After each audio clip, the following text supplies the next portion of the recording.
45-minute introduction to my beloved brother Lumumba, but given that we're running so tight, I'm going to keep it very simple. Some of you may know him, and many of you may not. The thing for me, the key thing that keeps coming back to me when I think about him, and I watch him often on Instagram, I've noticed you've been popping up a lot on Instagram recently, is his emphasis on good governance in relation to the African continent, and the need for a greater emphasis on ethical leadership, management around issues to do with corruption and the inequality that comes from that. And then the last point, which is I think a really important one, which speaks to some of the economics that I'm sure we will discuss and ventilate this afternoon, is the need for a single currency or a currency that's recognized across the African continent that drives the intercontinental and inter-African trade and free movement. So I don't think I'm going to say any more. I'm going to sit down and enjoy our beloved brother, and as he shares his wisdom with the passion that he's so known for. So I'm not going to say anything else. I'm just going to ask you to give him a resounding welcome, a round of applause, and introduce you to the stage, sir. Thank you. Is that the best you can do?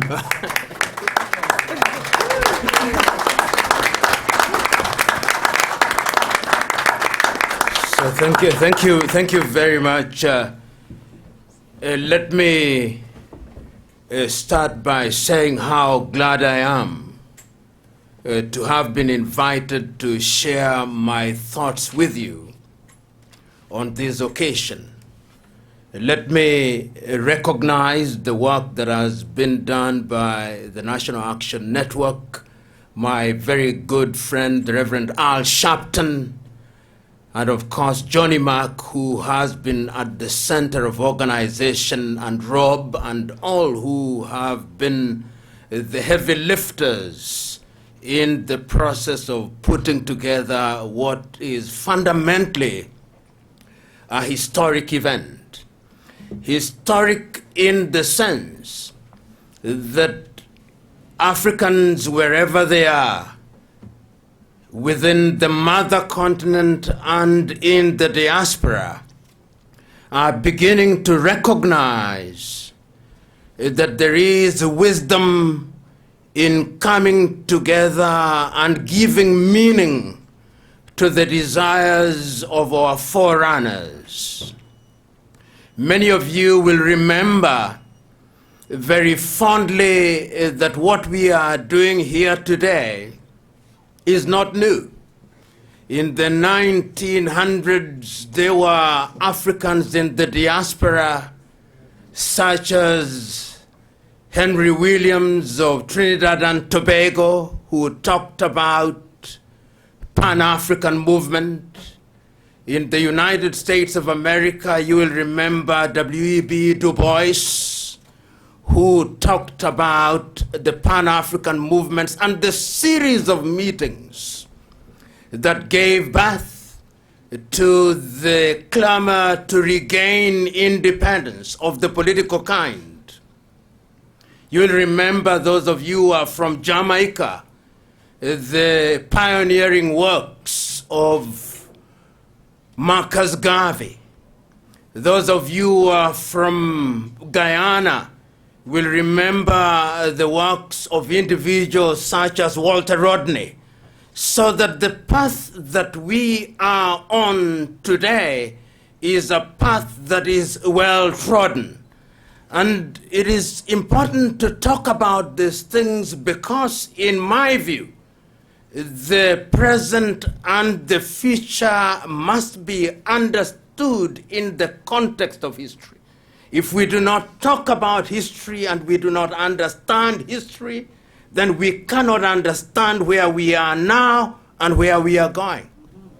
Many of you here are descendants of people who were brought here by force I came from my country, Kenya, voluntarily. I will be going back voluntarily. Your ancestors were brought here forcibly, and they never had the opportunity of going back. These are things that we must never forget. We must never forget that the slavery was a dehumanizing process, and that even as I speak now, the impact of slavery in a very subtle way is still negatively impacting our lives. And when therefore we say that there was the abolition of slavery, it was abolition so as to give birth to yet another diabolical scheme, colonization. So that when colonization was born, the enslaver now was not comfortable in bringing us to the new world, but they came home to the mother continent.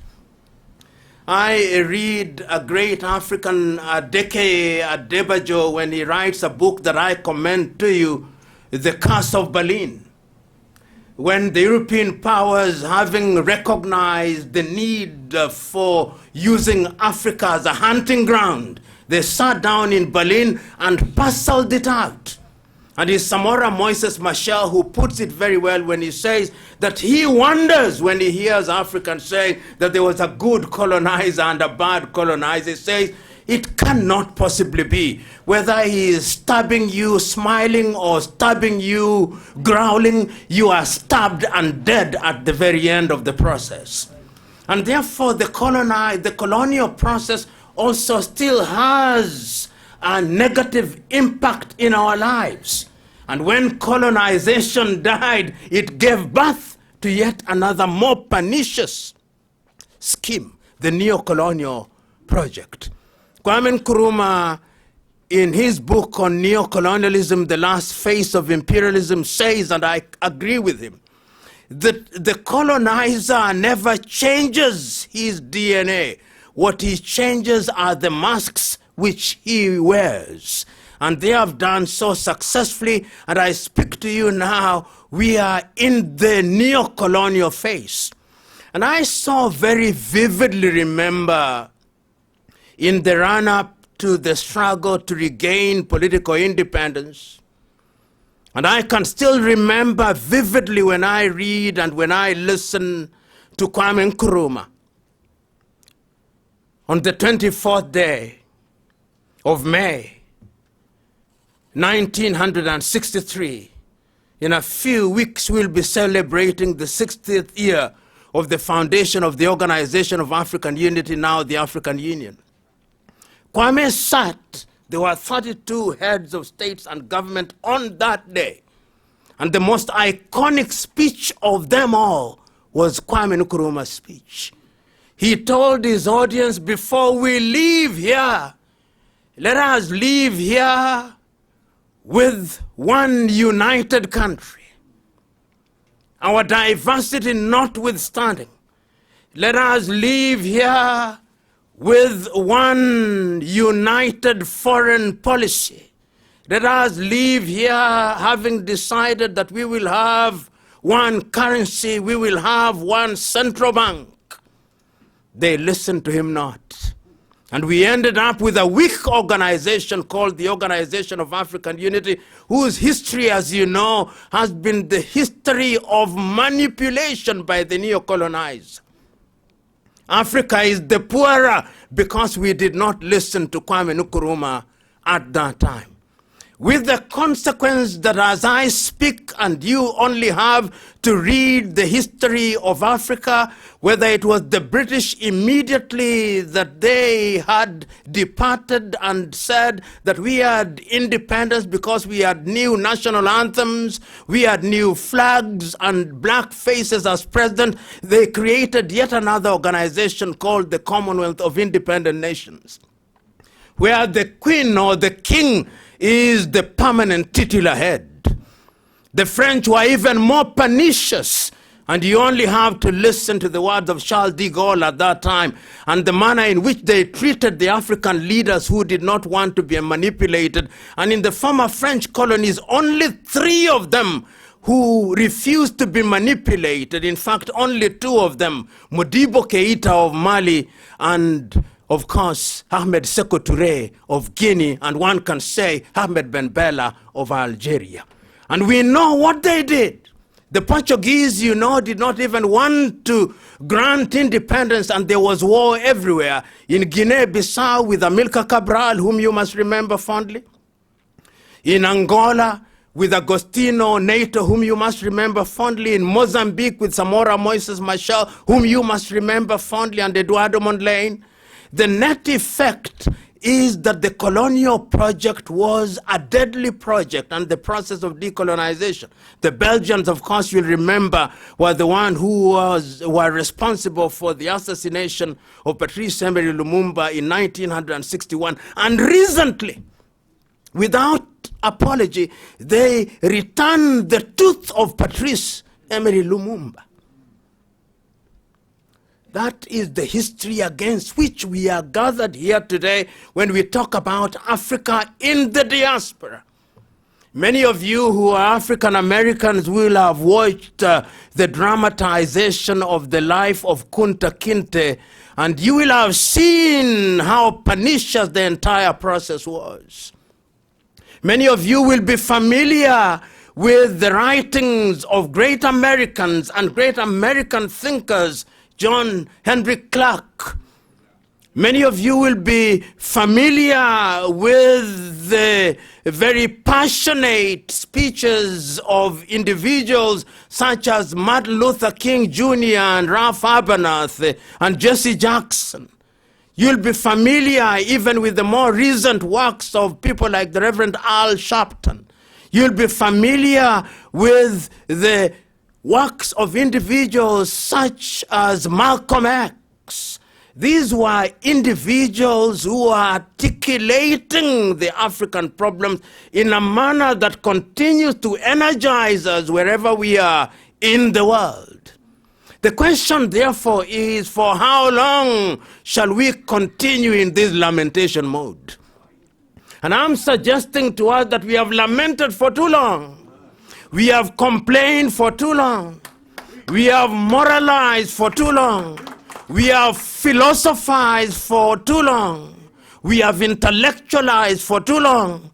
And the time is now that we must now begin to do something about the things that we have been talking about. And I'm happy to say that even amidst the apparent gloom in the continent of Africa, Africans have never been silent. There have always been attempts to change our circumstances politically, economically, and otherwise. But history also teaches us that the slave master never wants the former slave to be free. So the shackles have always been there. You know, I remember and ask myself, in 1944, when the American and British economists met in Bretton Woods in New Hampshire, here in the United States of America, and they created the International Monetary Fund and the World Bank, did they have Africa in mind? No, they did not. They did not.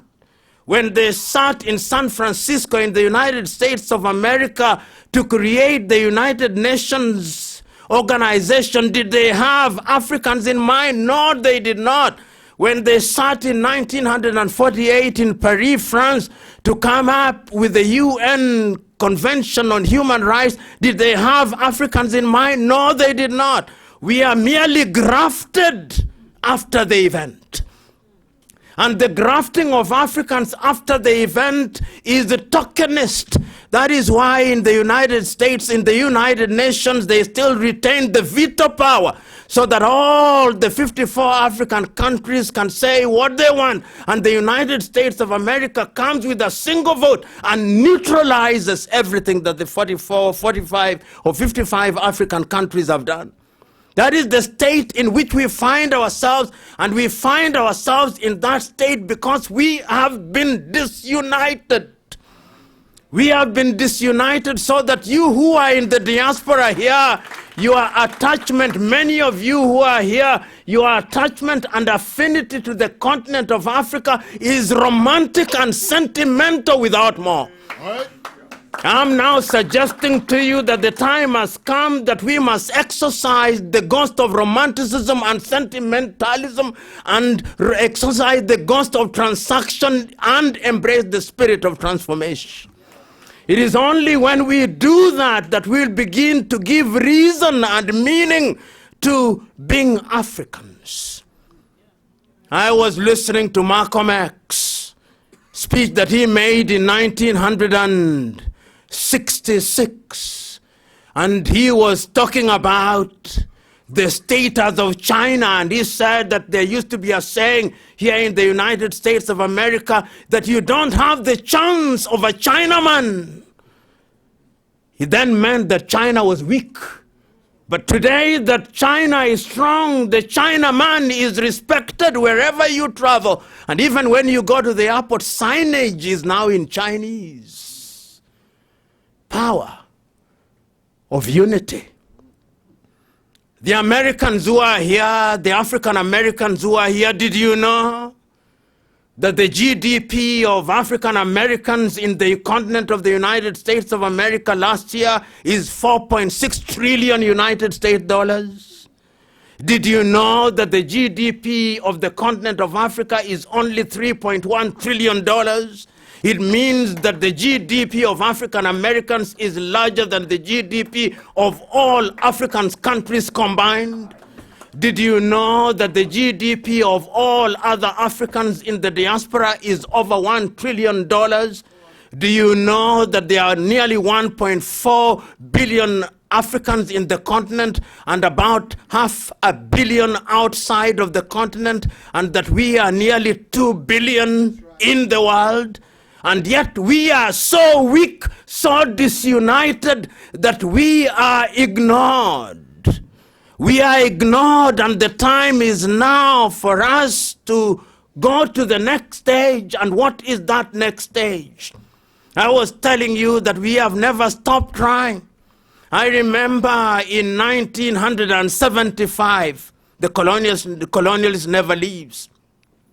They came up with what was called the Lomé Convention, the African and Caribbean and Pacific. They put us together again and told us, we are going to chaperone you and ensure that you develop. Talk about the wolf telling the goat, I'm going to ensure that you are safe. And they created the Lomé Convention, and when they are done with the Lomé Convention in 1980, they came with the Cotonou Agreement. And when it ran its course, they disappeared because the manipulation is their modus operandi. And we are susceptible to it. In 1980, the Africans realized, no, we must do it ourselves. We are in a global world, but we must define what globalization means. Because Africans have once been globalized before. They globalize us through slavery as commodities. They globalize us through colonization as things. They are globalizing us through the neo-colonial project. Let us redefine globalization. And we came up with the Lagos Plan of Action. And in the Lagos Plan of Action, we said we are now going to improve intra-African trade. They, of course, then interfered with us, and it never ran its course. I'm now suggesting to us that the time is now, that we must begin to do things differently. And I'm happy that in the year 2013, African leaders sitting in Addis Ababa, Ethiopia, and there was a great South African lady who was the chair at that time, Nkosazana Dlamini Zuma. And Zuma writes a letter, an imaginary letter to the Osagyefo Kwame Nkrumah. And she tells the Osagyefo, we must apologize to you. Had we listened to you, we would be strong politically. We did not listen. Had we listened to you, we would be strong economically. We did not listen to you. Had we respected you with no greater social cohesion, we did not listen, but we are now atoning for our sins of omission and commission. And that gave birth to Africa Agenda 2063. It is now over 10 years since Africa Agenda 2063 came into force. And if we are not very careful, we may not reap the dividends of Africa Agenda 2063. What does Agenda 2063 tell us?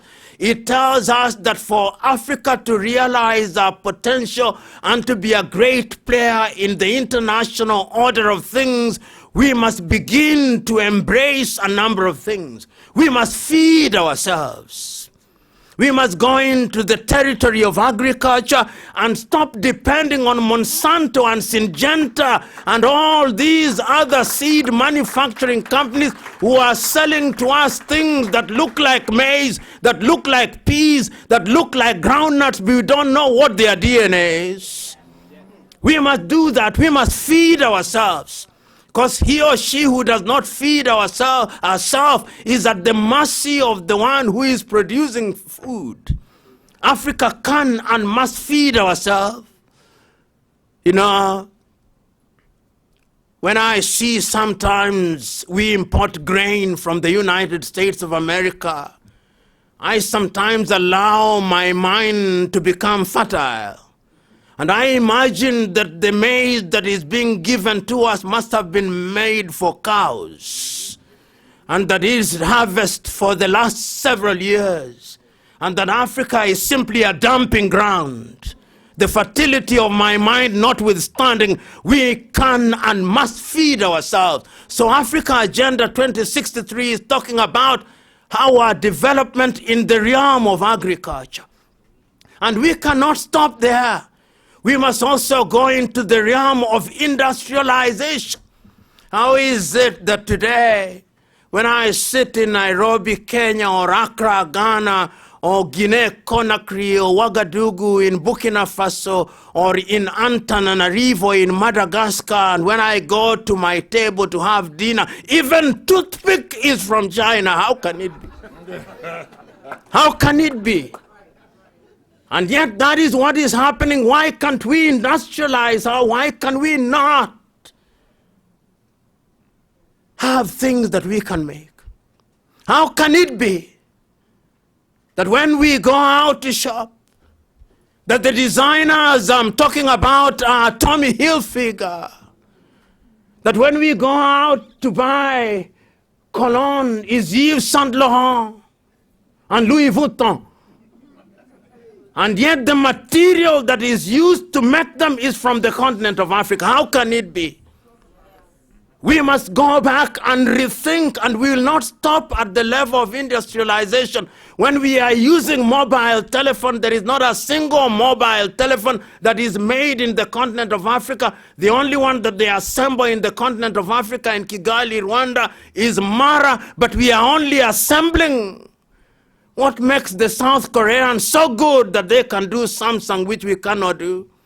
What makes the Japanese so good that we cannot do what they are doing? We can do it. So we must get into that space. We must get into the banking space. How is it that when I'm sending money from Kampala in Uganda to Bujumbura in Burundi, the code that I use is SWIFT, registered in Switzerland? How is it that I use IBAN, which is European? Can't we do our own banking? How is it that when I use a credit card, it is American Express, it is Visa, it is Diners Club? Can't we make cards for ourselves? Are we proud? How can it be? I'm suggesting to us that the time is now that we must think differently. How can it be that what Europe and America have consumed is what we consider to be new? How can it be that our textile industries are dying because the United States of America has entered into an agreement with our government that discarded items of clothing are then dumped into the continent of Africa as second-hand clothing, and we wear underwear that has been worn by people in Western Europe and the United States of America. How can it be? How can it be? And our textile industries are dying. How can it be that we have all the minerals in the world, but all the mining companies, if it is in oil, it is ExxonMobil, it is Earth, it is Total, it is Shell, and if it is in the mining industries, Rio Tinto, it is Glencore, it's De Beers. Where are the Africans? This is what we are saying. I'm saying this because I'm talking about opportunities that exist for all of us. And these are the areas where we must look at the health sector. You and me were here when COVID came, when the vaccines came. You and me are witnesses to the humiliation that the African continent suffered. If it was not AstraZeneca, it was Moderna. If it was not Moderna, it was Johnson.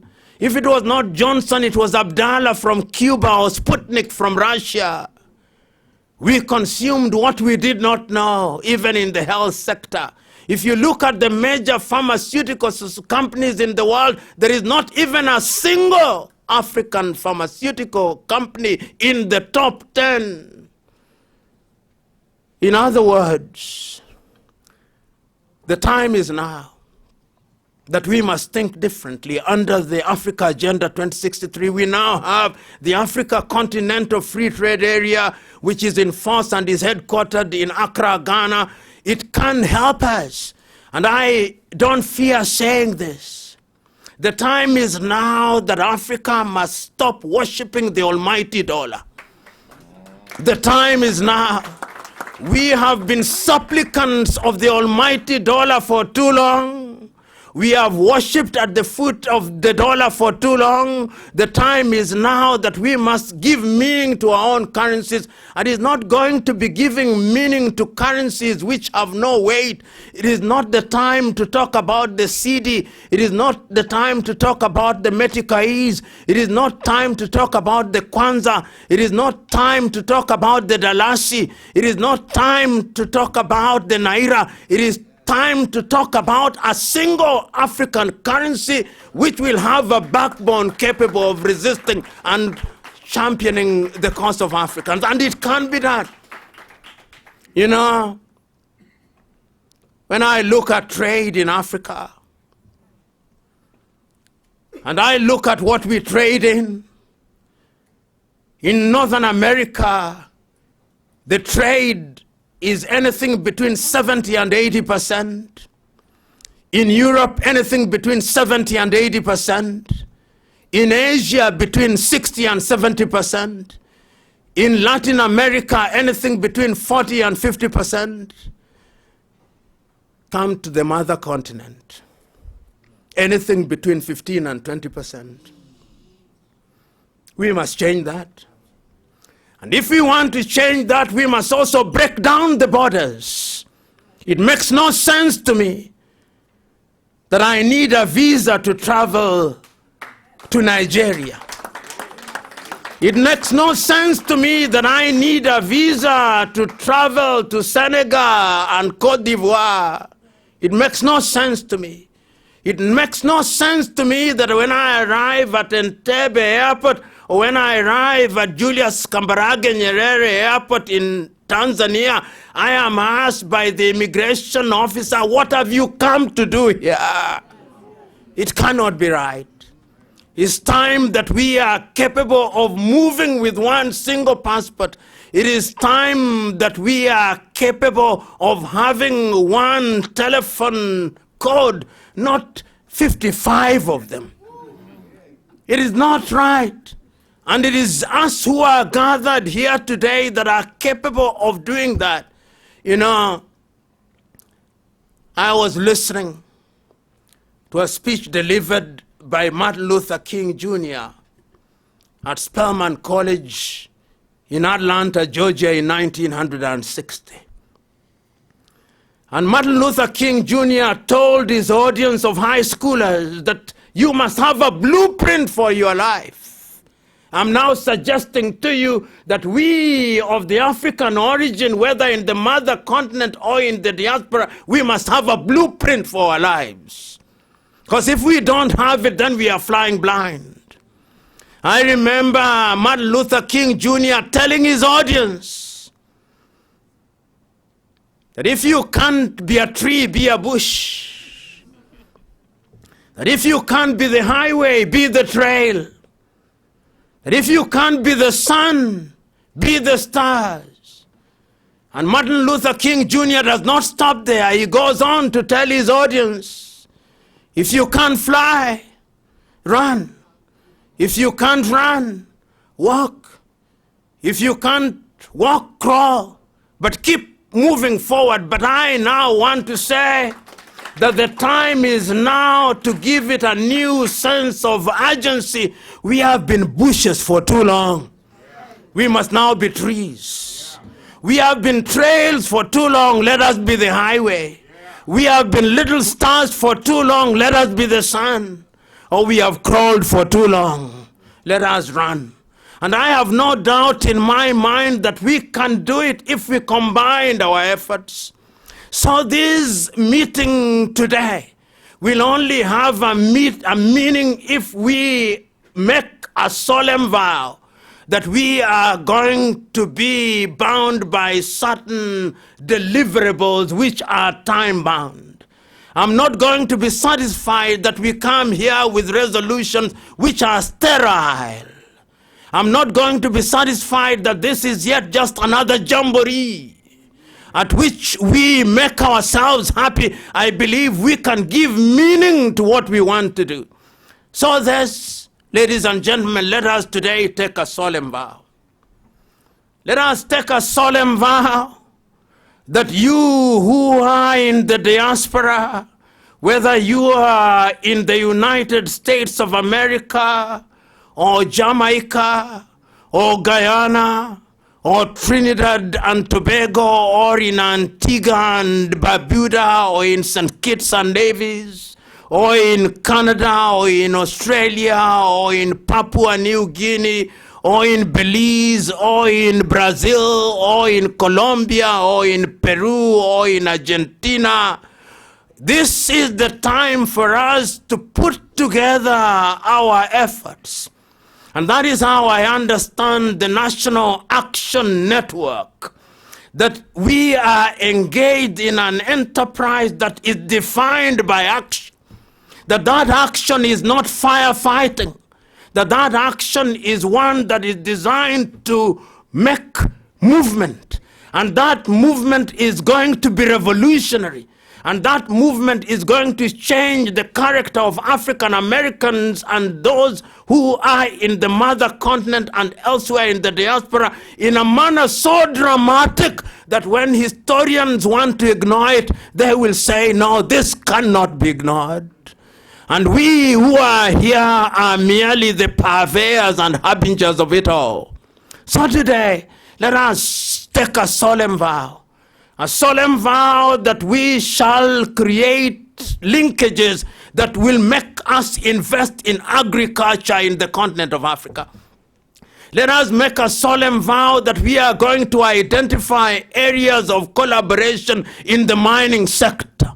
Let us make a solemn vow that we are going to make linkages that is going to give meaning to cryptocurrencies which are African-based, African-supported, and African-founded.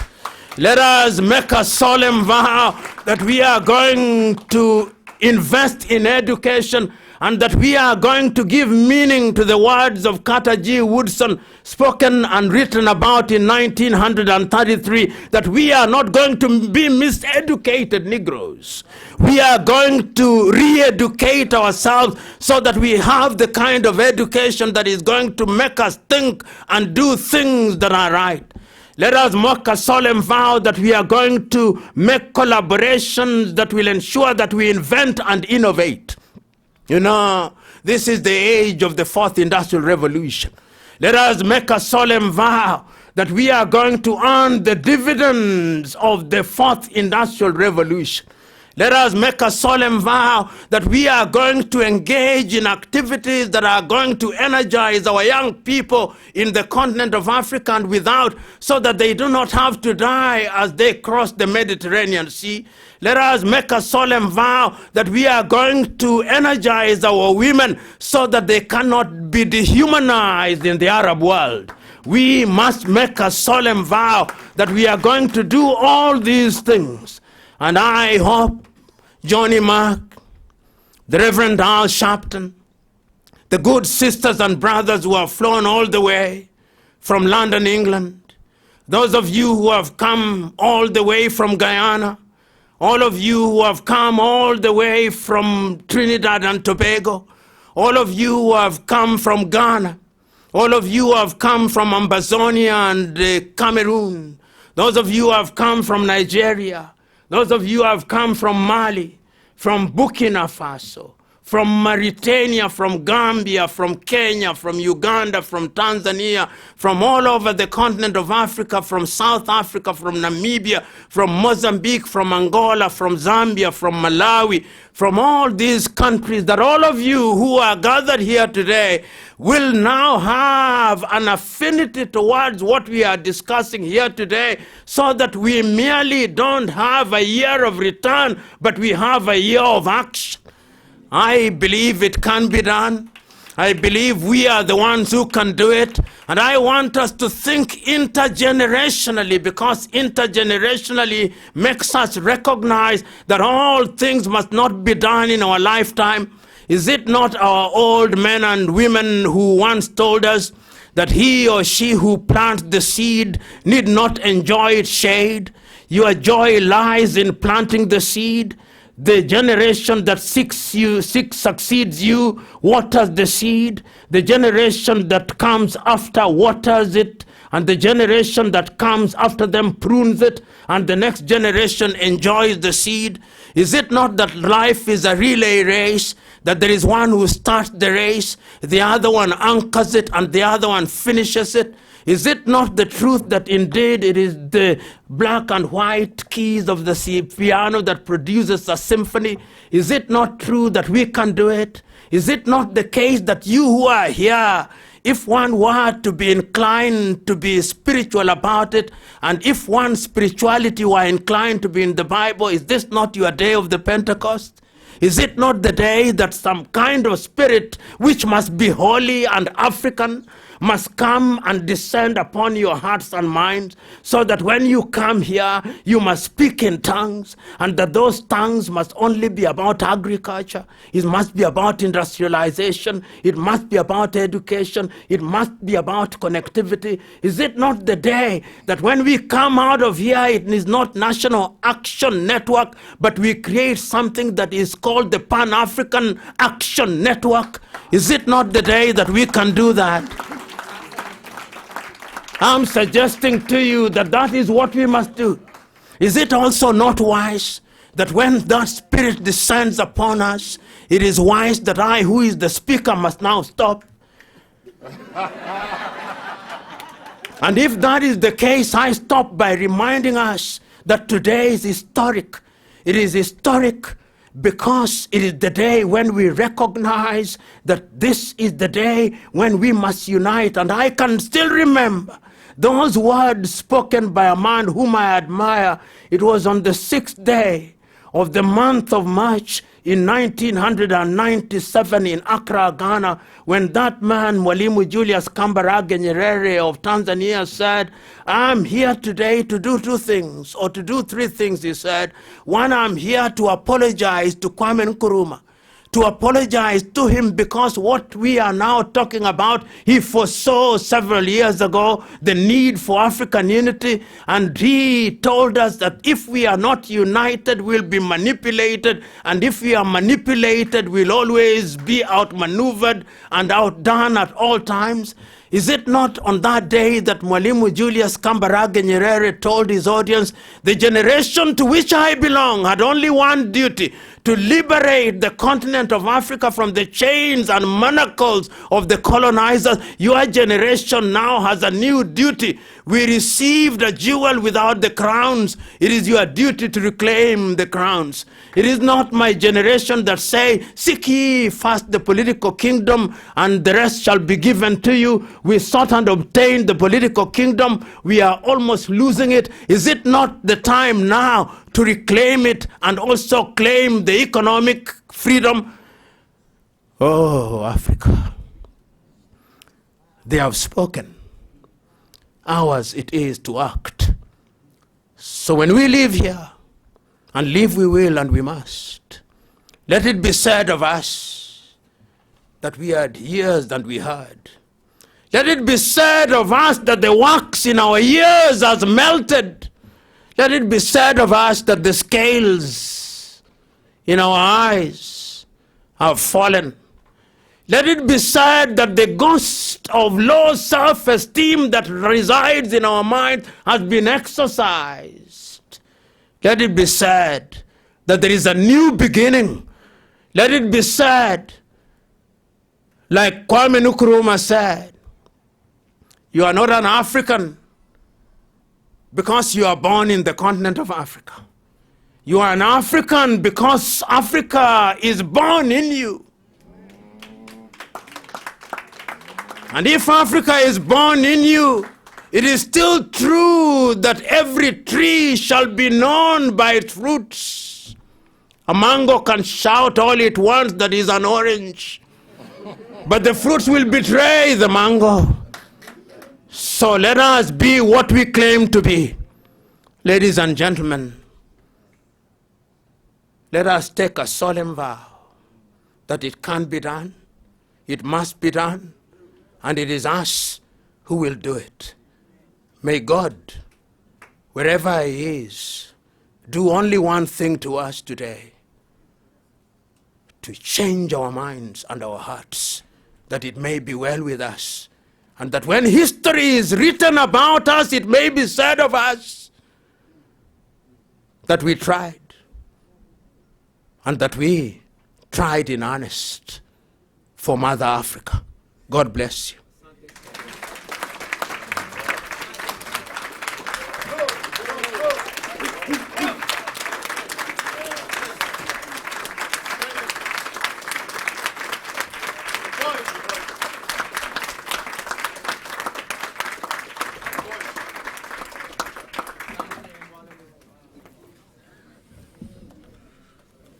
Oh, what a blessing today.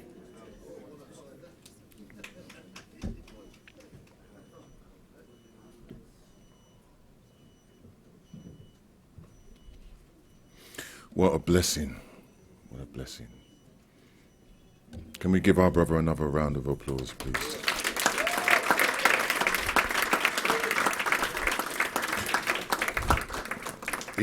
He shared life energy with us. It wasn't a speech. He shared a piece of him this afternoon with us. Is that true? Am I right?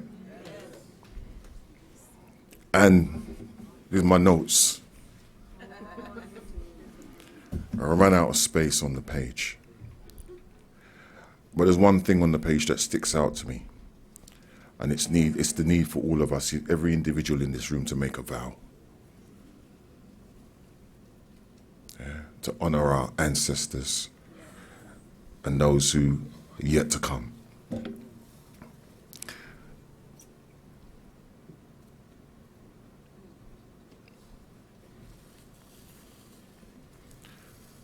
I'm going to give the panelists an opportunity to share with us briefly, because time is tight.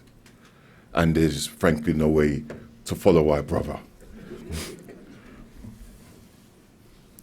I want them to tell us briefly about themselves and tell us what their vow will look like. Does that make sense? And I'll keep them to time so that we can hear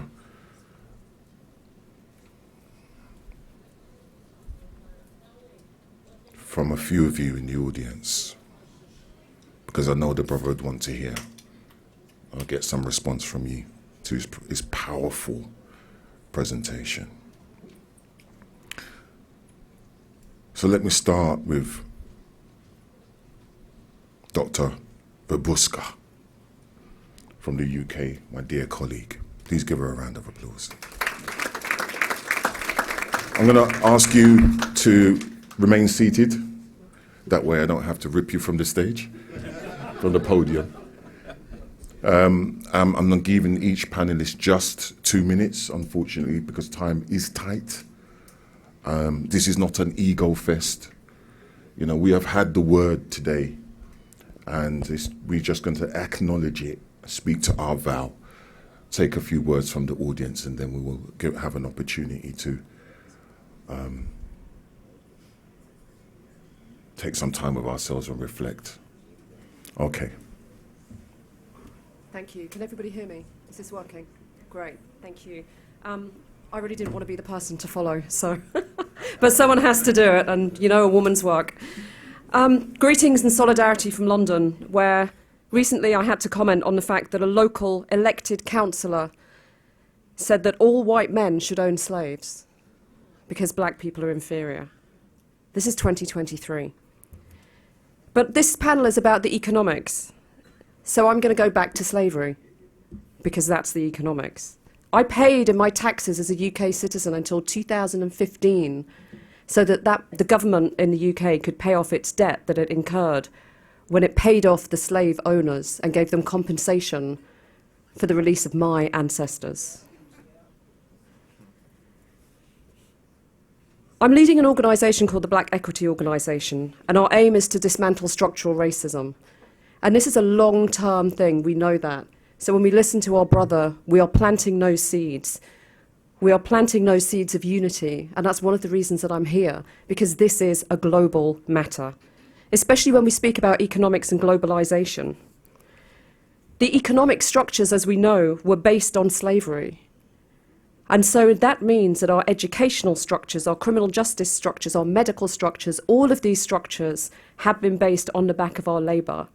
And we are now fighting to dismantle the racism that is inherent in the creation and the continuation of those structures. They were built on women's labour, on children's labour, and now on migrant labour. And one of the controversial things I want to say is that this is not just about our poverty and about poverty. This is about global inequality, and racial inequality in particular, which is the foundation of that. Because the UK and the US share many things, but one of the things that we also share is that we are the poster children for inequality, economic inequality. And that's not just about being at the bottom of the pile. We know that in countries with high levels of inequality, we also see higher levels of poor mental and physical health. We see higher levels of incarceration, higher levels of homicide, higher levels of teenage pregnancy. And we know these are the issues that affect our communities in particular. We see low educational attainment. So I put it to you that it is inequality that we need to fight. And this is what the economics are about, because we can talk about economic development, we can talk about economic situations, but until we really understand why it's so important and what we're fighting for, then it's an empty argument. I believe one of your presidents said, it's the economy, stupid. We can't pretend that piecemeal actions to enable individuals to climb up the ladder are going to be the answers. We know, and we've heard this phrase many times, about black faces in high places. It does not work. We need collectivism. We need to raise the few and not the many. And when we talk about wealth building and we talk about economic development and economic empowerment, we need to know why and how we are doing this. And we need to do this together. We know that we need black wealth for security. It's not because we want a Rolex. It's because we want a home so we're not evicted every 6 months. It's we need a car because we need to get to our work and we need to pick up our kids and we need to go and care for our grandparents. And we need a pension and we need the medical care that goes with that. So the wealth building we need to do is not about having a Tesla or having other brands are available, but having a Bugatti. It's about our security and our very survival and that of our children and our grandchildren. So as individuals, we've heard just how powerful we are economically. And we need to channel that into our cooperatives, into our own economies, to spend our pounds and our dollars wisely, to spend it with our communities and build our communities that way. And we need to use that collective power because we are the global black majority. We are not minorities. We are the global majority.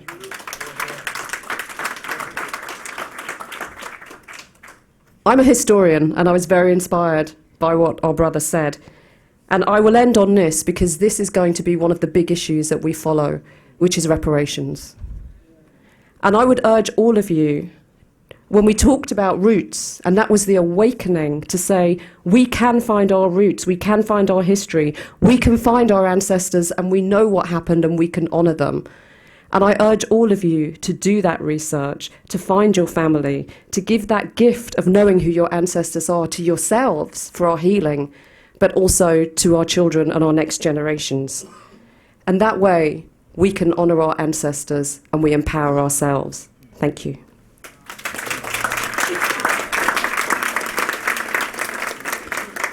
Thank you, sister.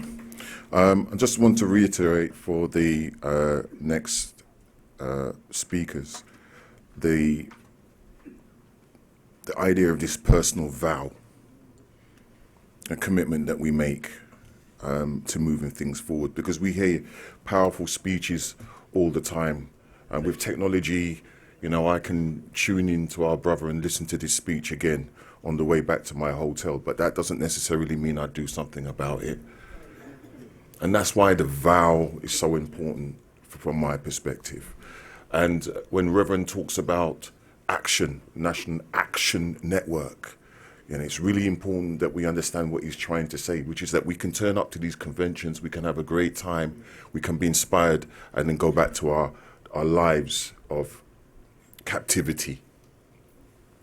So I'm interested to hear, the panelists are here, they're on the panel, so I want to hear also about what personal vow they're making to this idea of a Pan-African Action Network. And many of us have come here this week to begin to move that forward, that we're committed to moving that forward when we go back to our respective countries. So let me ask Brother Ron Kunene from South Africa to share with us his thoughts succinctly. How's everyone? Oh, kind of sounds sleepy after that message. Yeah. We cannot sleep. We gotta wake up. How's everyone? Amandla! Amandla! Amandla! Our great leader Nelson Mandela once said, "It always seems as if it's impossible, but yet it can be done." What we heard today from Professor Lumumba, it can be done. We just need to commit ourselves and dedicate ourselves. We need unity. We need all the expertise that we can get so that we can go and execute. This has been a very transformational week for me. I've been in the States from 1982. But the things that I had this week from the likes of Magic Johnson, Tyler Perry, and everybody who spoke here, I remember I went home and I couldn't sleep, thinking that these brothers are talking billions of money. Ladies and gentlemen, one country alone in Africa has over $30 trillion assets, and that's the DRC. We need each other. We need unity. We need to come together. We need to stand up and fight, as Bob Marley said to us. We need a strong movement. Marcus Garvey always told us that even if you cannot live in Africa, but the way it's leading there, the Back to Africa movement. And today we have another auspicious opportunity, not just lip service, but to do something. And that is something, it's something that a lot of people cannot believe, but it has happened in other places as well. It happened in Singapore, it happened in Dubai, it happened in a number of different places. I shared with some of my brothers and sisters here about Kingdom of Kush. One of my colleagues is going to speak more about that. I see that as a drastic step that we can take beyond just lip service. My country, South Africa, we thought Mandela has done it all for us. But we are learning 30 years later that the land still belongs to them 80%. The economy still belongs to them 80%. The expression of seek ye the political kingdom for our generations in South Africa, it's a pipeline dream. We need to come together. I implore you, I really beseech you and appeal to you that it's time now. If you're an African American, you don't have a passport, it's time to think twice. Action speaks louder than words. Let us see you guys coming home. Let us see you guys saying we're claiming this because it's in our DNA. It's not just a lip service that I'm just an African American. Because if we come together, then I believe we will achieve what Professor Lumumba is speaking about. In all things that are purely social, we can be separate as fingers and yet be one in all things that requires our essential growth as a people. Injustice in one part can be a threat to our justice. Somebody very famous said that, John Kennedy. In Africa, we have a lot of those injustices taking place. But if we can come together, we will solve these problems. I thank you.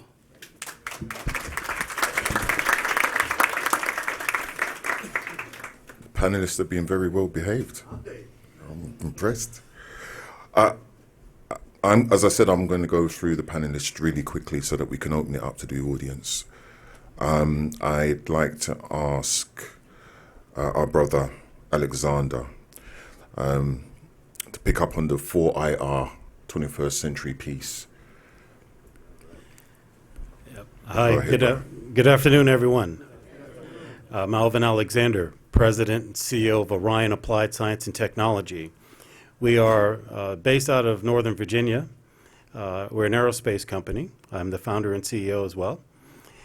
Started in 2013 as part of my graduate studies at Johns Hopkins University in systems engineering. I was asked to develop a system that provided new capabilities and services to a problem for which there were no answers. And at that time, I looked at mankind's activities in launching rockets and satellites into orbit, understanding that for the better part of 60 years now, most of what's gone up remains there and is now jeopardizing future space flight. So we've designed satellites and rockets both to address and mitigate the orbital debris situation. But however, looking down upon Earth with those same capabilities, it enables us to provide capabilities and services across the entire world, but particularly within the developing world, to support precision agriculture, water resource management, climate change, working to monitor borders, anti-poaching activities, etc., critical infrastructure monitoring, oil, gas, etc. As such, over the past 10 years now, we've been working diligently as a company. We were among the first 4 commercial aerospace companies credentialed to launch and operate from Brazil, leveraging the Alcântara Air Force Base, where there's roughly a community of 300 quilombolas, all descendants of African slaves, that are amongst the poorest of the poor in Brazil. They're at the bottom of the 1%. We as a company, as part of our vow, is to commit to supporting these, not only the Quilombola community, but in every community that we go into to partner in good faith, to create jobs, to provide training, to provide health care, etc., as we stand up our operational activities in Brazil.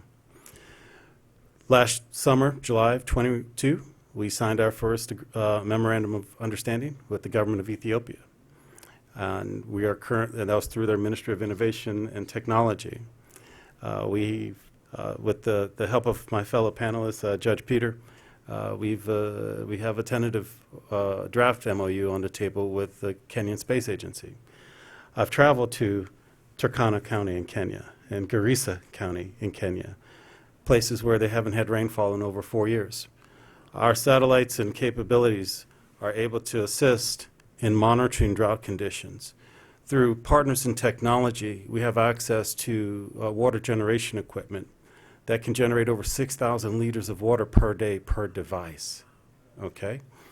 That's part of what we intend to bring to help support Africa. It's not just about the satellites and rocket technology, but it's about creating a partnership with the people, understanding that with training, knowledge, education, that is what's been lacking in part from a developed world perspective, where we're not transferring and employing those on the ground in Africa. That's part of our commitment as a company. We want to source our talent. All the talent we need is right there in Africa already. There's no need to import folks from the U.S. or anywhere else. Training, knowledge, and being able to support and partner locally is key to our business model. Additionally, we are working across the Caribbean. We're working in South and Latin America, as well as other parts of North America. Part of our grander vision is to establish orbital infrastructure that would not only allow for Earth observation, space-to-space remote sensing to ensure that future space flight is sustainable, but also communications. And this goes to the larger vision of how do we integrate Africa digitally. We create the satellites, place them in orbit, allow them to provide coverage over the entire continent 24/7 that will provide the network for Ghana to communicate and conduct commerce with Kenya, leveraging the AFCTA, by which a digital currency can then be made on a platform that would be that single coin that would be accepted across the continent. So that's part of the vision. For every day that we're in business, working towards where we're heading, it's not only American history, but African American history. And we're fully committed to supporting the Pan-African community. Thank you. Thank you, sir. Thank you. Moving swiftly on, I'd invite Judge Peter Herbert to say a few words. Thank you, sir. Sorry, let me just stand up. I'm watching you. I'm watching you. To stand up, but I'm not going to talk any longer. I'm watching you. Just to say, I'm humbled to be living in Kenya. I had the honor of meeting Professor Pielo Lumumba in my first months in Kenya, and I thank him sincerely for the bottom of my heart. Others, like Professor Nicholas, for the welcome they've given me there as an African coming home. Past, present, and future. My past is my ancestors came and suffered in slavery in Georgia. They went to Nova Scotia, escaped the poverty and racism in Nova Scotia, and went to London. The name Herbert actually is an English or anglicized name. The slave name was dropped and disappeared. And I've yet to find the roots of my family in Georgia. But my father's father, our ancestors went and settled in Sierra Leone, in Freetown. And so I pay deep tribute to my ancestors who brought me here. In terms of the present, the immediate past, we stand, and I recognize this has been said on the backs of Frederick Douglass, who spoke about liberation and Pan-Africanism and came to London for 18 months and was at the forefront of the Pan-African movement to abolish slavery. Oludare Equiano and others picked up that torch. Many of those, I'm here because of them. And I know the immediate history of Kenya has surprised me, because Pierre Gama Pinto, one of the leaders of the Mau Mau movement, became good friends of Malcolm X in Bandung, Indonesia, where in 1955 the first Pan-African Congress essentially was held in the post-colonial world to set the agenda. And so for the present and the future, it is powerful. And I vow, because I remember my instructions as a lawyer, you have to remember instructions.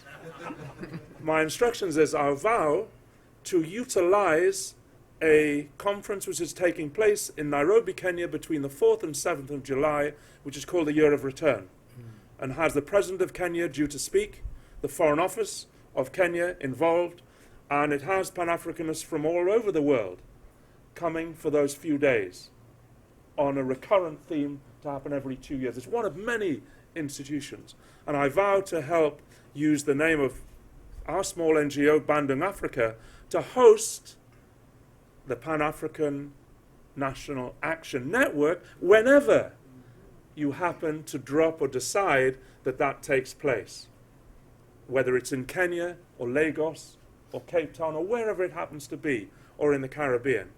But I vow also to write, to speak, and to network with people like Alvin and others, and put those networks together and build on what we have here. It won't be easy, but what our ancestors faced was not easy. But they didn't have this. We have their legacy, which is huge. So don't complain. The road is long, but the road they traveled has already been well tread. Thank you very much.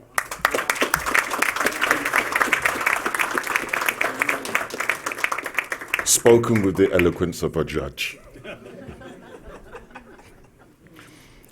A very clear vow from our dear brother. It's very important. The last two speakers have touched on some very key and important themes. The technology is key, and that was illustrated in that very brief presentation, but also the need for us to be convening, and for those who are able to do so, to facilitate that process so that we can move forward at pace. And our brother Lumumba made it clear that we needed to move at pace. There must be momentum to this, and we've been crawling for too long. Can I ask the next speaker, Dr. Melmek, to say a few words? Thank you. Thank you. Good afternoon, everyone. One.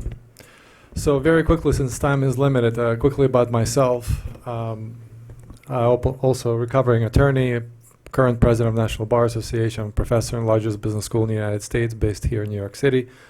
#1 best-selling author. I run Global Leaders Forums. My core director ran Davos World Economic Forum for many years, so we host events for heads of states, ministries from all around the world.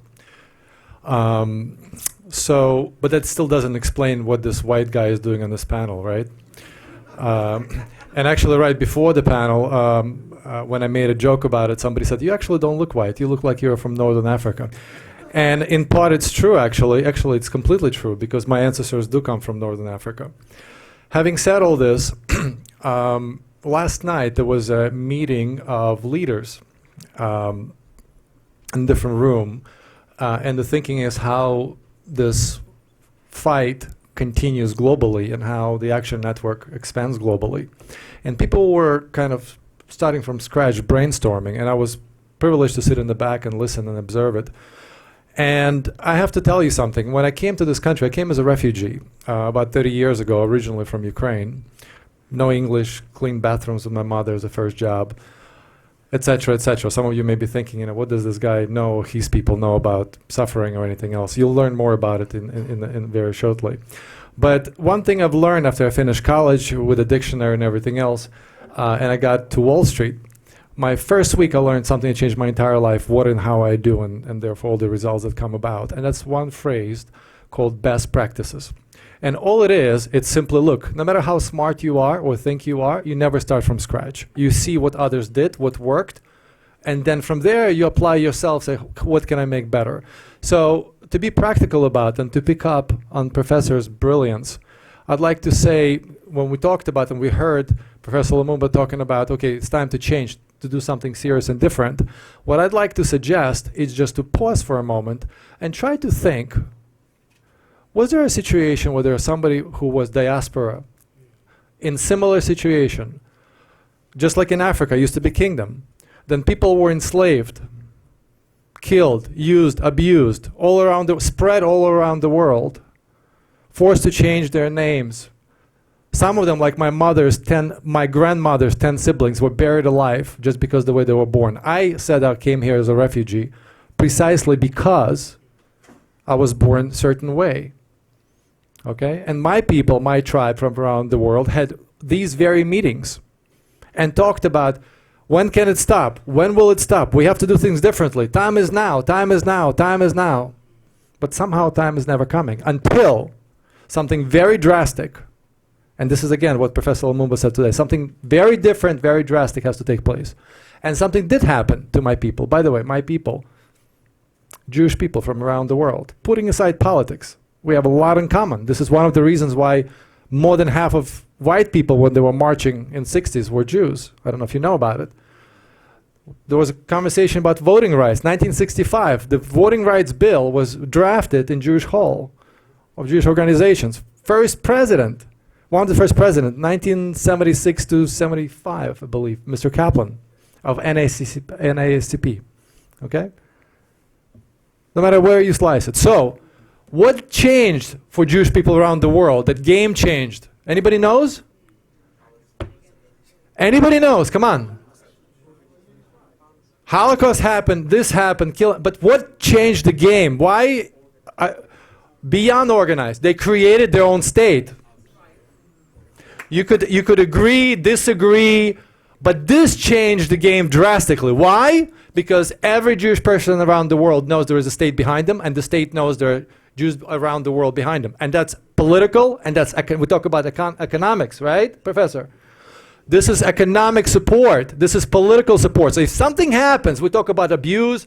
The young lady talked about that, you know, there still should be slavery. You know, people are thinking twice right now talking about Jews. You know why? Because there's whole state with economic power, with political power, with military power, with everything else stands behind them. What am I saying? Why am I saying? Best practices. Don't start from scratch. So who can do it, by the way? Who can do it? Imagine, you have the entire continent of Africa, right? Over 50 countries. African Union designated you, African diaspora, as a sixth region. Sixth region, right? Do you get passport? Do you have a place to go to? A lot of African diaspora people coming to me say, Steve, I mean, yeah, but what can we do with it? Where can we go? A lot of them don't have even connection with a particular country. So long story short, you heard from my colleague, Ron, talking about Kingdom of Kush. Professor Lumumba said, it's on you, African diaspora, and especially in the United States, the economic power is bigger than entire African combined, right? So what can you do? I'll tell you what was done 30 years ago, quietly, speaking of action, no talking. The group of visionaries, and guess what? I was not part of it. African diaspora visionaries from around the world gathered and said, you know something? We got to start from scratch, but not conversations from scratch. We got to create a state where we could start from scratch, where we could rebuild. You guys remember Black Wall Street, Tulsa, Oklahoma? If you start doing this, if you start building, you got to get destroyed. We got to do it somewhere where we're going to be protected. And guess what? They found a place, Northern Africa, between Egypt and Sudan. Piece of land that nobody claimed since 1894 when UK subdivided Africa and created all that. And they said, this is where the place is going to be. This is where we're going to give rebirth to what used to be there. What was that whole region? Anybody knows? The Kingdom of Kush, one of the most successful kingdoms that reigned forever. Wrapping up. So fast forward, okay? Millions of people already applied for citizenship. Many countries signed recognition treaties. Dozens more standing by. I invite all of you to understand this is coming, what's coming, and the vision of the diaspora is to create another Dubai and Singapore, which will be the backbone for the diaspora to get everything done. But it's on you, as Professor Lumumba said, to get it done. Kingdom of Kush, K-U-C-S-H, Kush.org. Get involved, become a member. This is the biggest thing that's happening, and you should be part of it because it's on you. Nobody will solve problems in Africa but you. Thank you. Thank you. Thank you, sir. I was going to come and take your mic off you. You know, I was heading your way. All right. Our last speaker, our beloved brother, gave me a beautiful hug, and he smells really nice. Brother Saki from Ghana. Let's share some reflections, sir. Thank you very much. My name is Philip Saki from Accra, Ghana. I'll keep it there. I think I'll start with a few words from Kwame Nkrumah. Kwame Nkrumah once said, "A state in the grip of neocolonialism is not master of its own destiny. It is the factor which makes neocolonialism such a serious threat to world peace." Again, freedom is not something that one people can bestow on another as a gift. They claim it as their own, and none can keep it from them. Thank you. So I go again saying that as a young man, I wish there were kids and young people here and children here. I say so because they are actually the vessels of change and sustainability of this cause that we are discussing today. Most of us here are old and aged. Who will carry on the baton if we keep the kids away from most of these discussions? I think we discussed a lot of unity, which is the first basis. And I shared something yesterday. Respectfully, we see, I'm not trying to be religious in this situation, but we see our Muslim brothers, our Jewish brothers, Lebanese, they work with themselves. They operate with themselves. If you go to a Lebanese community, they will do business with themselves. If a Lebanese has a hotel, his furniture would be from a Lebanese. His food will be from a Lebanese. His resources and everything will be for a Lebanese and no one else. Do we love ourselves the same way? Do we treat ourselves the same way? Can we have a continent of Africa where we are not divided by barriers, where we can have Africa the same way as Tennessee, as Atlanta, as Maryland, without borders? This is a step that I think Professor Patrick Lumumba was talking about. Can we get there? I think we've spoken a lot, but what is the strategy of action? As a young man coming up, heard so much. Racism, where is our negotiation power? Today we see the BRICS. Where is the negotiation power of Africa? If we have nothing at all as Africans, we have resources. Do we stop giving our resources out to other countries for them to give us finished goods and sell at a higher price to us for us to buy and continue to enrich their pockets? Today the BRICS are coming out, becoming strong. When are we going to become strong as Africans? And I say this because I started this discussion last year when I had the opportunity to come here with the mayor of Accra, who is the first female mayor of Accra after 124 years. So shout out to women, you can actually do it. Where we had a discussion and we spoke about mirroring business back in Africa. I feel it's an easier state because we don't need to reinvent the wheel. If we have businesses already established in the US by colored black people, let's mirror the same businesses in Africa for a start. Whatever business you're doing here, create a same branch in Africa for a start, so that your strength and power of negotiation, if it's not being recognized here, will be recognized in Africa. I don't want to talk too much about Ghana because I think people know a little bit about Ghana. But our actions must be intentional. We have spoken a lot, we have said a lot, but when are we going to move? I want to end it all by reading Luke chapter 15, verse 15 to 20. So he went and hired himself out of a citizen of that country, who sent him to his field to feed pigs. This is the story of the prodigal son. He longed to fill his stomach with the pods that the pigs were eating, but no one gave him anything. When he came to his senses, when will we come to our senses? How many of my father's hired servants have food to spare? And here I am starving to death. I will set out and go back to my father and say to him, Father, I have sinned against heaven and against you. I am no longer worthy to be called your son. Make me like one of your hired servants. So he got up and went to his father.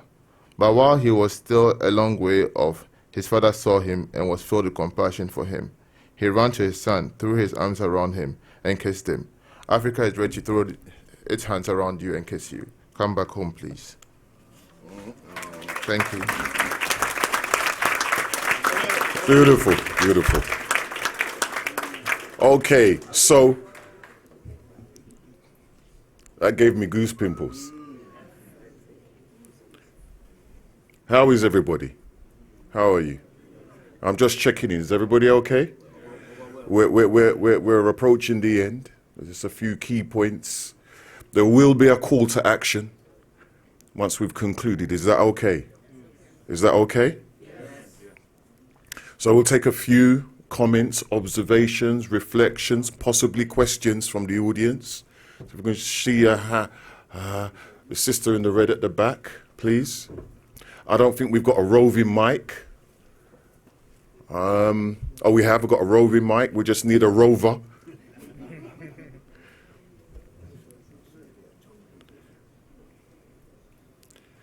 I saw two other hands. Okay, all right. Could you speak up a bit, sister? Sorry. Yeah.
Yes.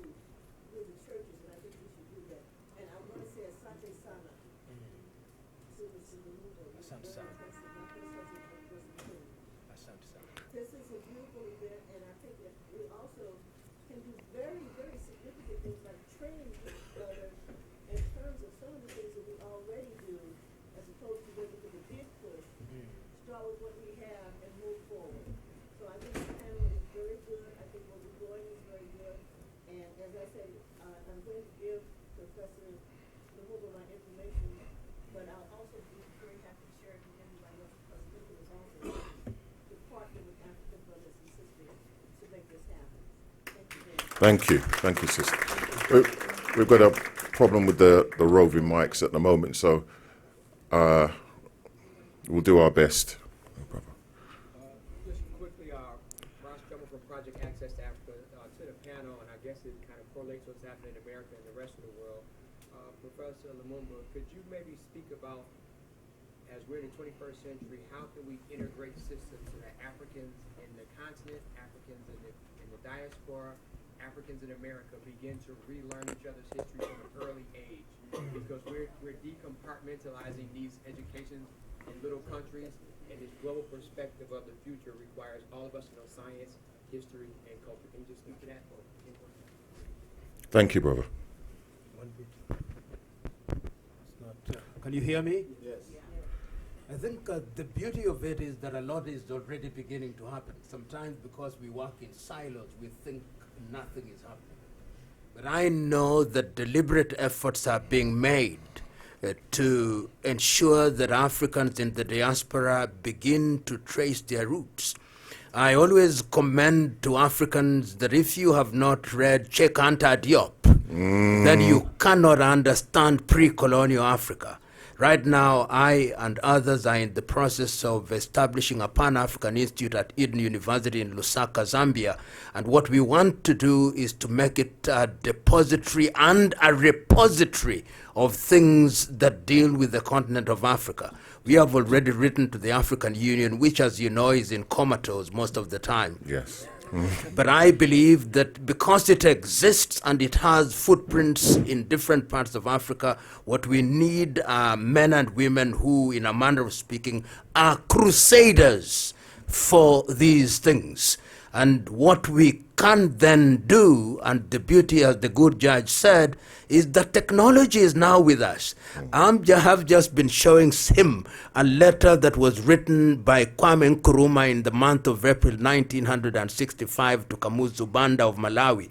And I can imagine that the letter must have taken a week to reach Kamuzu Banda. Today, we can do it instantaneously. What we do is to integrate it, and that to me is what he is doing. So the answer to your question is, can we have a clearinghouse that helps us to coordinate so that we don't kill our little initiatives because we are wedded to them in some way, but we have a melting pot where we identify the things that we can collaborate on. And if we do that, you'll be amazed at how these things can be done. When you talk about the Jews, I work with a number of people who are Jewish, and it's amazing what they do. And Indians, right now, there is an Indian friend of mine from the province of Gujarat. There are 100 Indian members of the Indian diaspora in 190 countries in the world. And they are coordinating, and they are part of the process that is now building a road in India, 3,600 kilometers from Hyderabad to Gujarati through to New Delhi. Coordination. Coordination. Yes, and if you give me a little latitude, there are areas that will give those who want profit, because profit is a big motivation. So there are areas that you can get into mining, into energy. Right now, you know what the Ethiopians have done with the Great Renaissance Dam. The Ethiopians, the diaspora, they made monumental contributions. Those in the Democratic Republic of Congo, and there's a friend from the DRC. What are they doing about the Inga Dam? So the idea, and I heard Gloria speak about it so very passionately and eloquently, let us identify the areas and the receptacles in the continent. Because the danger we also face is that sometimes we are, as I said, romantic and sentimental, and then when you get into the continent, you get a very hostile reception. So how do we soften the ground in advance of your coming? In the year 2019, Arikana Chihombori Kwao, who I believe spoke to you, we went to Ghana, and there were 200 African Americans in that delegation, and I believe beautiful work is already going on in Ghana. The same initiative will be coming to Kenya in the month of July, and I believe that those are the kind of things that you want to do, so that you have a reception party. You have governments and systems that are willing to accommodate you and inject this little thing. The profit element must never be taken away, because altruism in and of itself doesn't take you very far. Thank you. Thank you, brother.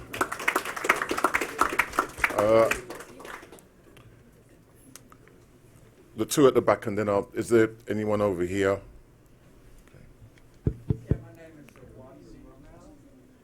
There's a mic, brother.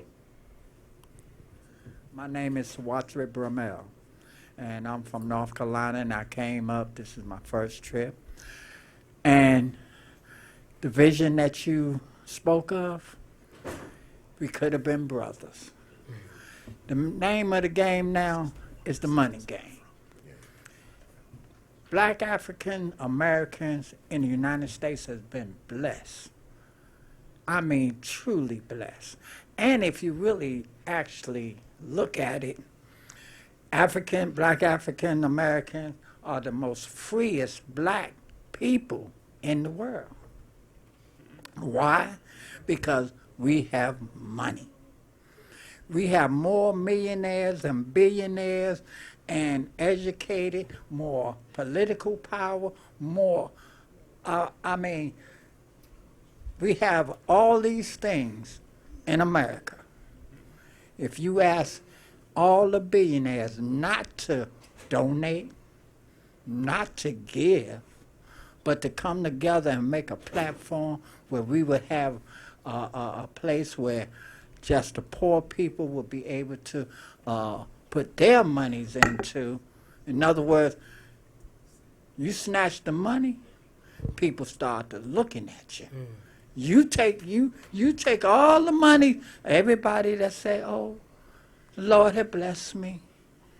Well, if the Lord have blessed you, now it's time to bless others. Thank you, brother. Thank you. The lady at the back, which one of you at the front? Yeah. One, and then you, brother, and then you. Okay. Okay.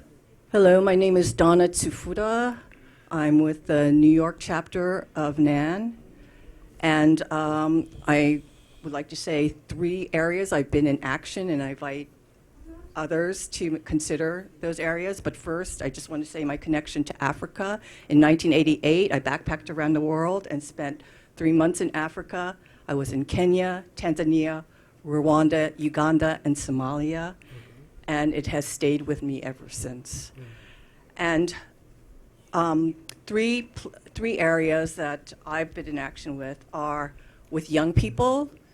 I believe that we need to connect our young people and be transnational. During the Olympics, I had a young middle school student speak to Japanese students and share their student experiences. And these Japanese would never, I don't even would have thought of Africa, but they became interested and curious, and now we'll have maybe an opening to better understanding of the continent and interest in the people and in supporting Africans in a way that empower them and not in a colonialistic manner. So young people, transnational connections with young people in schools. This Japanese wanted to learn English, and this young man helped them not only learn English, but introduce them to his culture. Second, I am with an organization called Emerging Markets Investors Alliance, which advises institutional investors that invest millions and billions of dollars in emerging markets. And I have, one of the things I have done is to bring the voices of Africa to them. One is Queen Diambi of the Congo, and I arranged a meeting where she spoke of how the West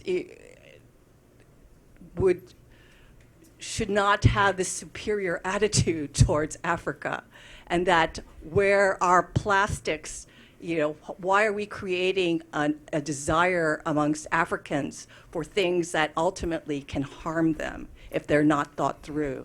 So I am encouraging this organization to be open to outreach and to listen to the voices of the people, because they are committed to best practices in these emerging markets, to reducing corruption, for good governance. I'm going to ask you to speed up, sister. Okay, Sorry. and the Thank you. last thing I will say is that I have brought 4 Africans to National Action Network from Kenya, Gambia, Senegal, and Ghana to create the pan-action in Africa. So I am totally aligned, and it will continue to bring Africans to this amazing organization. Thank and you. Okay, let us all go forward. Thank you. So to the front, and then over here to the neglected left. I'll take 2, and then we're going to round up with the call to action, and then we're going to let you go. Thank you. Well, thank you so much for giving me this opportunity. My name is Pamela Anchang, and I'm the founder and managing editor of The Immigrant Magazine, a company that I founded exactly for the reasons we're here, which was I hated the representation of us as immigrants, and I never could see myself in the images. And I just want to applaud you. It's been an honor seeing you and witnessing Professor speak to us today. The reason I wanted to say something is because my husband and I, Charles, came to this convention for the first time because we are embarking on a project called Stop the Hate. So Stop the Hate in the Black migrant community is our focus. The Stop the Hate for Asia started with the incidents of Asian hate, Jewish hate, and all whatnot. So we are part of the Ethnic Media Services and the California Black Media, and that's what we are here about, and that's what we want to do. So what I just wanted to say is that true to what Prof has said and what everybody else has said, I think it's time, I'm going to say it's a statement and a question for Prof. It's time that we have a civil rights movement that includes the continent of Africa. Because if you look at what's going on here, our children are getting killed. I have 2 boys, I have a husband, I don't sleep at night as a mother. So my issues are just as valid as the issues of the African American woman or the minority communities. And I worry at night all the time. And then you go back home, just like what you said, Prof, you can travel from one African country to the next without needing a visa. And then what's even worse is that we're trying to encourage partnership between the United States, the West, and Africa. And yet when we have trade conferences and events that should empower African businesses and create entrepreneurship and partnerships, Africans don't get the visas. Africans don't get the opportunities. Africans who are well-positioned and well-intentioned, that are inventors, and that have created opportunities and want to create opportunities and want to link. Our countries in Africa won't give us dual citizenship. United States won't give us visas. It's a terrible challenge. So I'm just wanting to say that it's time for a civil rights movement that is not only inclusive of the African or in the diaspora issue, but that also leads to the neocolonialism and the imperialism that continues to pervade the African continent and people of African descent all over the world. Just wanted to say that. Thank you, sister. Just before our beloved brother responds to you, the call to action is for you to make sure that you give your details at the back. Johnny's there with the relevant sheet that you can add your details to, so that we can continue this conversation and move things on. Yes, brother. Hi, Prof. Thank you so much for... Go ahead. I'm sister. very tall, so I thought You are. yeah, I'm a very tall woman. Greetings and grand rising, everybody. Prof, your academic excellence is shining, and I just think you deserve a bigger panel. It's just my observation. Sometimes we don't honor our own. I feel in the future, and I'm hoping the leadership can give you a space, because your voice is stronger than these rooms. This is what we do. We take our own and we put them in the back. We don't put them in the front, and we don't put name tags so that you become an identity that is an entity that's not identified. And you go to the other rooms, there's name tags, and everybody's identified on who they are. This is the observation, and it's very important that we become honest, because when we're going to work together, we must start from the position of being honest. And we cannot have Africans being treated as less because they're Africans. We start there. And we need us to be integrated. And when we integrated, we need to see the leadership. The other thing, Prof, I'm going to speak with you directly. You are a man of leadership. Where are the women in this platform? You don't have women. We cannot have that, because women need a seat in the table. And who is the nurturer of the African? Who is the builder of the African nation? It's the woman. So let's nurture women.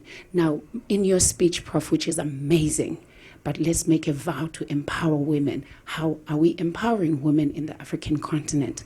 I was the first Black in radiation oncology to specialize, and I was called a monkey every single day. I'm a South African. Breaking the racial ground is very hard, but what I notice is that there's a relationship between an oppressor and a Black man that is very positive, but there's a very negative relationship between the oppressor and a Black woman. So a Black woman has always been oppressed, not in the oppressive society, but in the family as well. We face a lot of gender-based violence.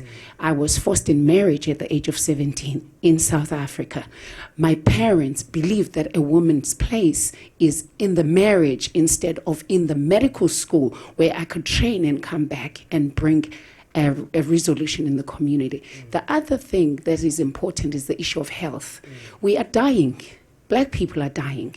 We are dying of preventable diseases. Hypertension is killing us. Diabetes is killing us, but it's not killing the other nations. And we are not bringing health into our platforms. How are we bringing health care? Because Professor Lumumba, when you're sick, you're going to go to Europe. When the president of Nigeria gets any problem, he goes to London. He doesn't go to his nearest hospital where his doctors have been trained. What's the difference between me, who's trained in Africa, than the doctor who's trained in the United States? I came here invited by New York Presbyterian Hospital 4 times because of my expertise. I worked in New York Presbyterian, Montefiore Hospital, without the training of the United States, because our excellent training is amazing. We need the recognition of the African continent within the African American continent.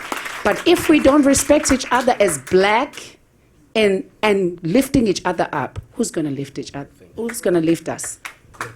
There you go, Queen. Thank you, sister, and thank you for the powerful feedback. And I'm sure the organisers have taken note. We'll make sure that that information is passed through.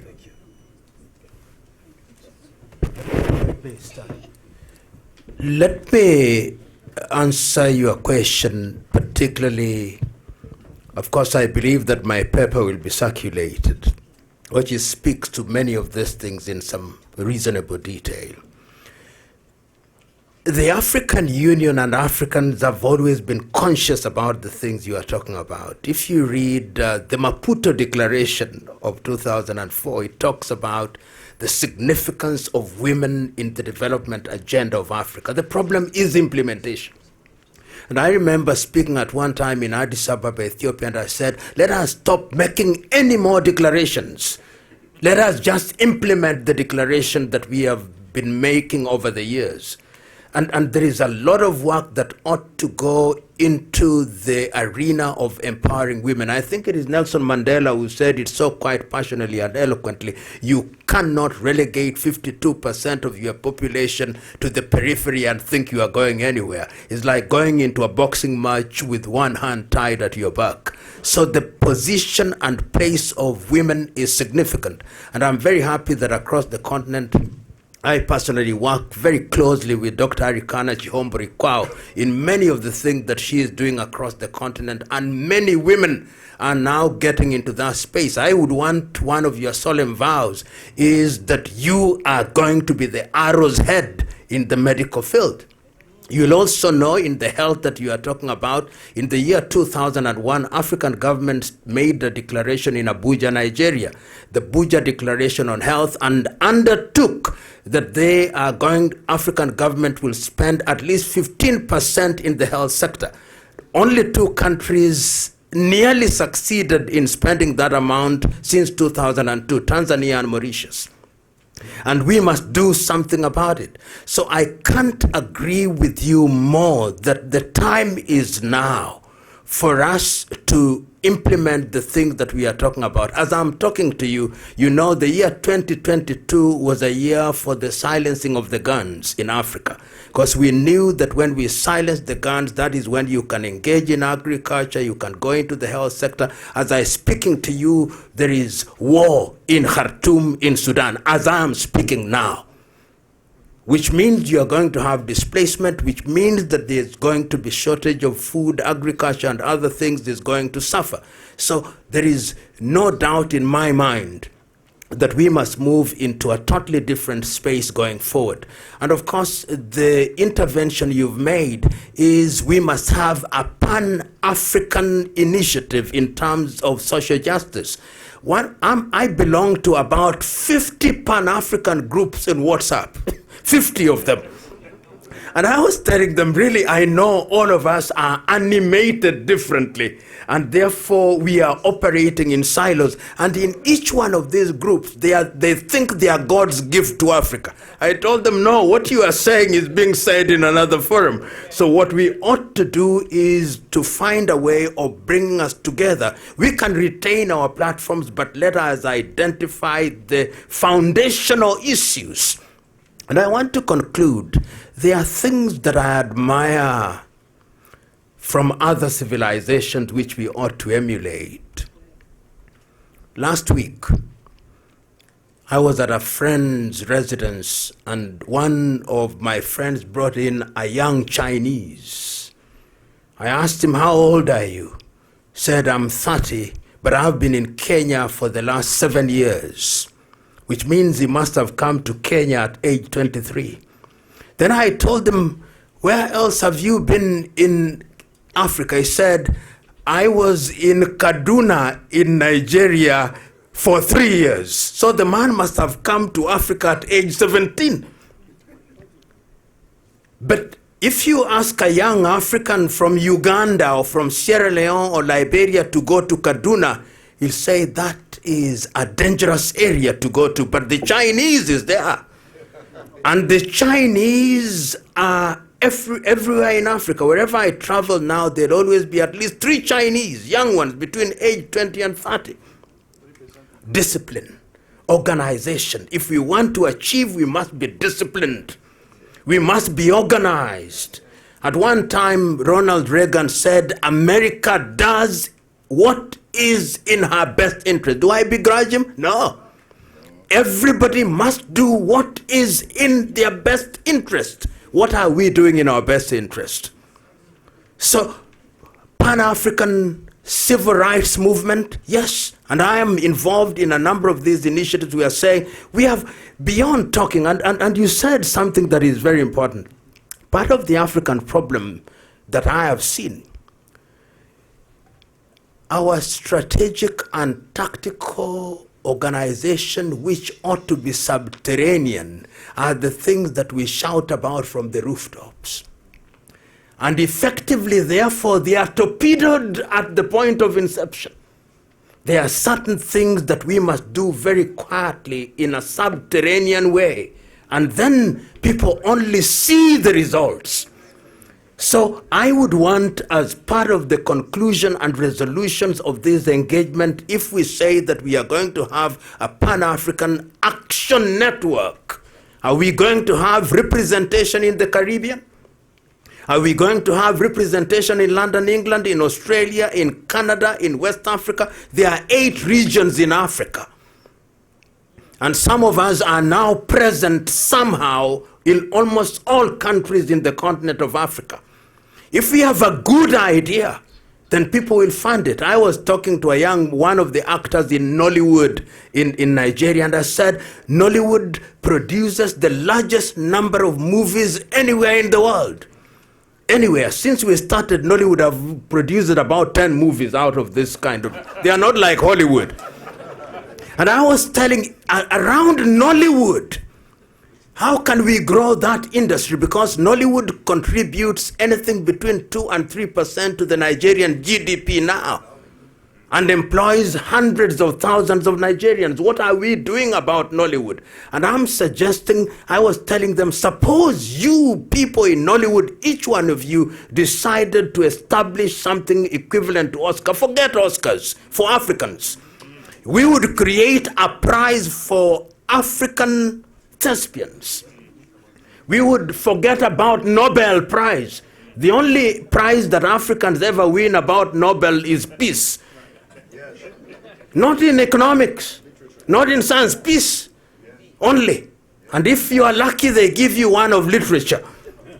Have you ever had a Nobel Peace Prize for physics or chemistry or economics in Africa? No. But we can create things.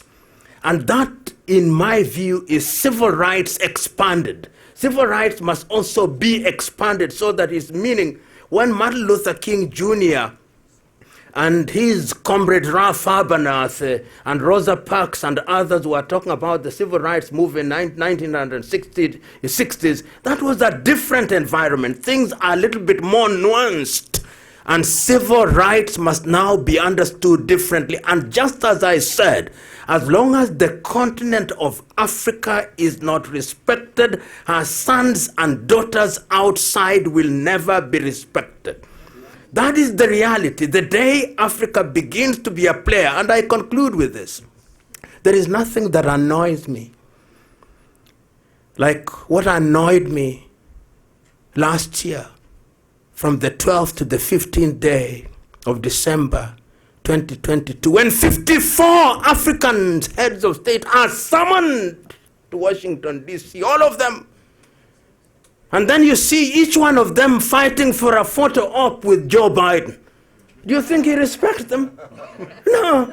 Then what did Joe Biden and the government of the United States of America do? He says, over a period of 5 years, we are going to give you $100 million for 55 countries. So notionally they are saying, we'll give each country $1 billion. Elon Musk can give each one of us, or Aliko Dangote of Nigeria can do that. So we must respect ourselves. And you who are here, there are certain advantages that you've now derived. You now know, for example, I have my good friend Dr. Fole Fakir, who is from Ambazonia and as one of the leading oncologists anywhere in the world. And you are in oncology and you don't know each other. You had better know each other. And these are the kind of things that we are talking about in terms of synergizing and coming to the continent of Africa and dealing with these things. Then you can talk, right now we are talking about we are talking with the president of Malawi, the president Chakwera, to bring 25 African potential investors, African, and our friends of goodwill. And what we want is government to show us goodwill so that when we go there, we get things done. And I want to conclude on a positive note. There is this notion that nothing good is happening in Africa. There are good things that are beginning, but they are too small. I can register a company in Rwanda when I'm sitting in Nairobi, Kenya. It can be done. Ghana. So things are beginning to happen, but there are storms in cups of tea. I want something that is more revolutionary, something that creates a seismic movement. But he said something with which I want to conclude. I have been concluding, and I want to conclude properly now. You know, when you say I want to conclude, it's normally the way of trying to massage the ego of the program controller. So he thinks you're about to conclude, but you don't conclude. But now I'm concluding. Yeah, but what he said, which I think, I talked about the Chinese, I didn't talk about the Jews. Israel is smaller than the province of Gauteng in South Africa. But look at technology. I listened about 3 years ago to the then Prime Minister, now the Prime Minister of Israel, Prime Minister Netanyahu, talking about the things that Israel does. Technology, cutting edge, and Jews in the world. Their true north is Israel. Their true north is Israel. That is what gives them energy. What gives us energy? So, and then Singapore, another country. Meritocracy, pragmatism, and competence. Those are the essential ingredients. So I hope that we will be the people who will do it. Will we see the fruits of our labor in our lifetime? Perhaps not. Should that worry us? No. If we have the seed that is planted and we are aware of the quality of that seed, then all will be well with us in each of our areas. And I believe that Mark here and the Reverend Al Sharpton and the good people who are present in this room, who are working in this organization, let us work. Nelson Mandela said that when you go through one mountain, there are yet more mountains to go through. So it is mountain after mountain, mountain after mountain, and ultimately we will achieve. And it can be done, and it must be done, and if it is not done, we are done.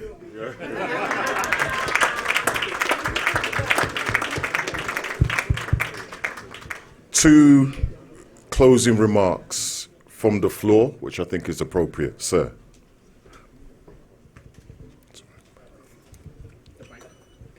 Roving mic, please, sir. Thank you. There, sir. There you go.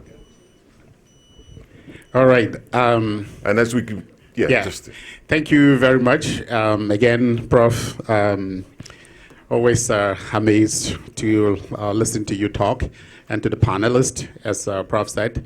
An oncologist at The Ohio State University, and I'm an associate professor and the program director for the fellowship training program there as well.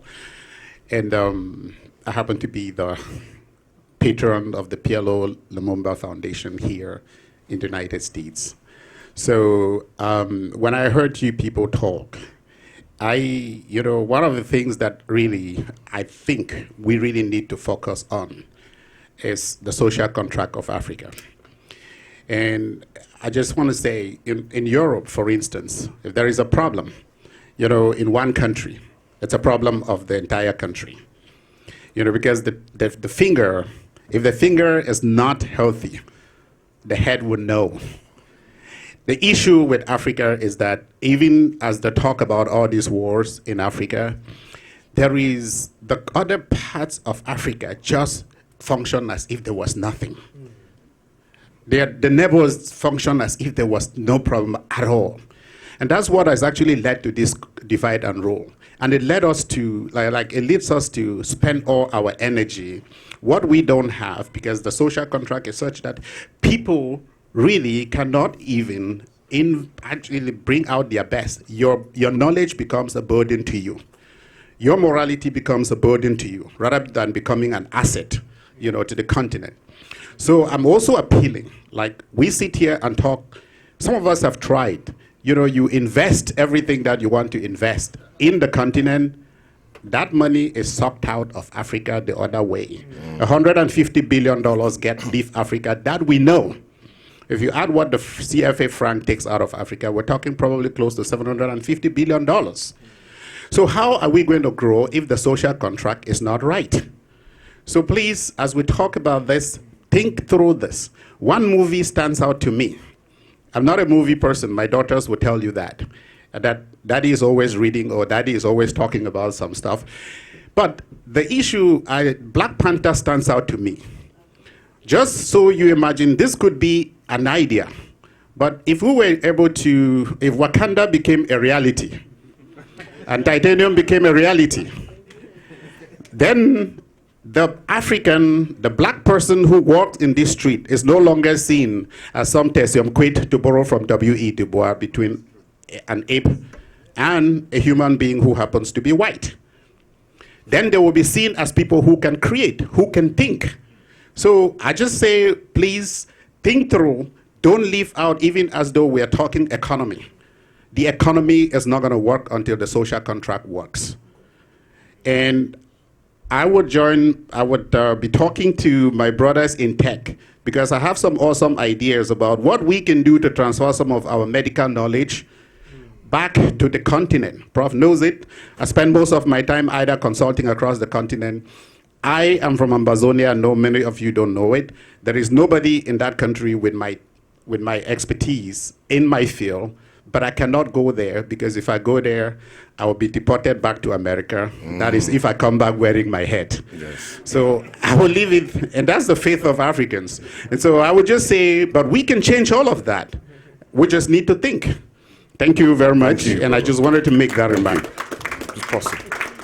So we're nearly at the end of the last comments from the sister. Thank you. And I'll try to make it brief. Oh, no, that I will be worries brief. me. Okay. Thank you to all on the panel. When I saw Mzee Lumumba, I was really like, oh my God, a star. I was really excited. I didn't expect you to be here.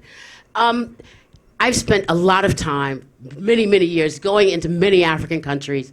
I've been a Pan-Africanist for as long as I can think, but I'm not a Pan-Africanist who has lots of money. I was just a high school teacher.